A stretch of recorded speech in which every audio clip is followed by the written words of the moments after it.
Les 12 coups de midi, la star cachée derrière l'étoile mystérieuse de février 2025 est complètement démasquée. Voici de qui il s'agit. Ce dimanche 9 février 2025, Emilien a, encore, retiré toutes les cases bleues de l'étoile mystérieuse des 12 coups de midi. Le visage de la personnalité est ainsi totalement dévoilé à l'écran.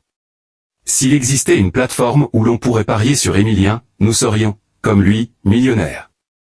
Présent dans les 12 coups de midi, depuis le 25 septembre 2025, le champion continue d'enchaîner les exploits et les réussites. Le jour de sa 500e victoire dans le programme de la Une, le maître de midi a, une nouvelle fois, retiré toutes les cases bleues de la fresque de l'étoile mystérieuse.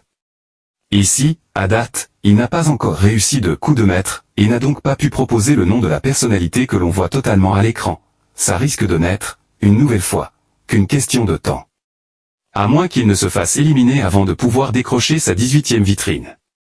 Les 12 coups de midi, quel célèbre comédien français se cachait derrière l'étoile mystérieuse de février 2025. Comme toutes les cases ont sauté au gré des bonnes réponses données par Emilien, le visage du comédien français est apparu au milieu de l'écran, et il s'agissait d'Ahmed Silla.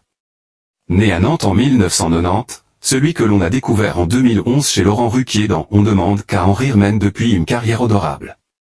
Après quelques rôles dans des séries télévisées, et avoir incarné quelques personnages secondaires au cinéma, le trentenaire décroche son premier rôle important sur grand écran dans le film L'Ascension en 2017. Homme de scène, il enchaîne les tournées avec ses spectacles tout en continuant son travail d'acteur pour le 7e article.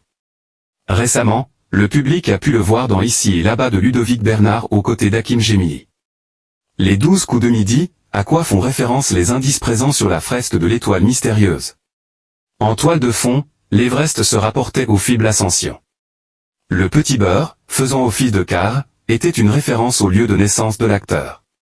C'est en 1886, à Nantes, que ce biscuit a été inventé par Louis Lefebvre-Utile. La grenade, en bas à gauche de l'écran, était pour symboliser le film Inséparable où le personnage joué par Ahmed Silla évoluait aux côtés d'un dangereux mais candide personnage incarné par Alban Ivanov. Le toboggan au centre représentait son film de 2022, Les femmes du square, alors que le ballon de football faisait référence à Heure Classico, disponible sur Prime Video. Pour la caravane, le burger et la lanterne, il faudra en revanche attendre plus d'explications de la part de Z, une fois que l'étoile sera remportée.